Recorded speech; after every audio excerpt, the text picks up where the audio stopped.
Mystery drone sightings with no explanation from the federal government is causing even more chaos and speculation across the country. Plus, the costly mistake by ABC News forced to pay Trump $16 million to settle a defamation lawsuit. Joining us now to discuss these headlines on the Hill and more is Washington insider Armstrong Williams. Good morning to you, sir. Good to see you. We want to start with these drones, Armstrong, that have really been spotted over several states now on the eastern seaboard, as well as in California now, even in the Midwest. There's so much speculation as to what's going on. And either way you look at it, the government knows either what it is and can explain it, but deciding not to, or they're just saying, hey, nothing to see here. This does not pose a national security threat. How do they know this? You know, I never indulge in the world of conspiracy, but I've talked to different CIA agents and people and national intelligence, and what is bizarre is they all say the same thing. That is, the government is purposely creating confusion. This is intentional. They actually believe they're doing everything they can, the deep state, to disrupt President Trump and his agenda. And the fact, this is the crazy part, I'm getting into the crazy, that if you have all these drones out of nowhere, some of the drones, definitely from our government, other drones, we have no idea where they're coming from. Can you imagine if this continues, that there would be an attempt to cancel the inauguration? I said it. They're saying this is what the government is doing. This is so crazy. And these are people I trust. They've never gotten it wrong. They believe that Mayorkas is lying like the day is long. They created this. They know what their agenda is. They feel they get enough people talking, enough confusion, enough chaos, and it creates this kind of tension that we have going across the country from governors and people that you assume would know what's going on, but they're in the dark. Right. So it's a Trojan horse.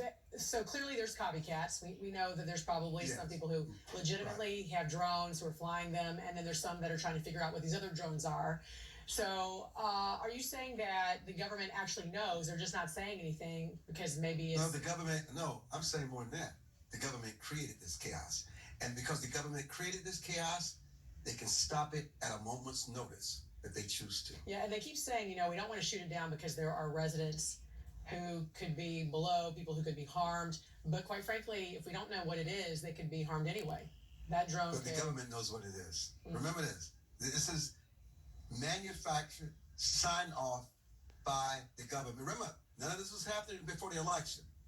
It only started after the American people voted. It came out of nowhere, and it's spreading everywhere. Yeah. But the government is in complete control. More to come on this for sure. Mainstream media, meantime, Armstrong keeps paying the price, losing viewers' trust, just like the government is losing trust from the American people. This time, though, it cost millions to settle a lawsuit. ABC News paid Trump some $15 million for his presidential library, another $1 million in legal fees after one of its top anchors made some false statements. Tell us more about this settlement. I think we're really missing the real issue here. The fact is, ABC and George Stephanopoulos knew it was not true. Did they care?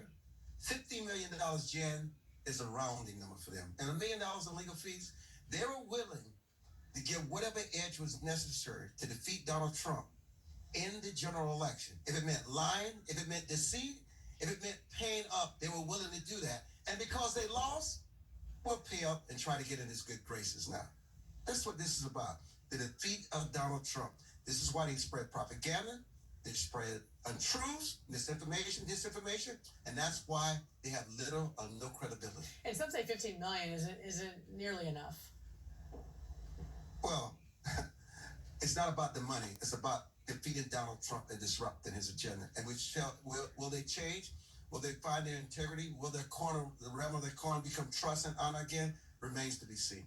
Washington insider Armstrong Williams, always great to see you, sir. Thanks for joining us here on this Monday. Thank you, Jan.